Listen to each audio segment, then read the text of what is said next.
Isa na sa mga pangunahing kinakain natin sa pang-araw-araw mga kaibigan. Kaya ang ating bigas ay bakit talaga hindi bumababa ang presyo.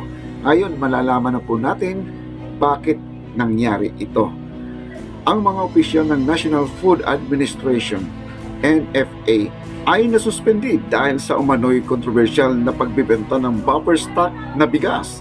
Sa ilang traders, ito ay nagresulta sa mapagbaba ng buffer stock ng bigas ng NFA ay nagdulot ng pagtaas ng presyo ng bigas sa merkado. Sa investigasyon na isinasagawa, lumabas na ang mga opisyal ng NFA ay nagbibenta ng libo-libong tulinada ng bigas sa presyo ng palugi sa mga traders. Ito ay labag sa kanilang tungkulin bilang mga opisyal ng pangalagaan ang buffer stock ng bigas upang matiyak ang sapat na supply at hindi magkaroon ng malaking pagtaas ng presyo. Ang suspension ng mga opisyal ng NFA ay isang hakbang ng Office of the Ombudsman upang matiyak ang pagtaas at maayos na investigasyon sa mga alegasyon ng korupsyon at paglabag sa tungkulin.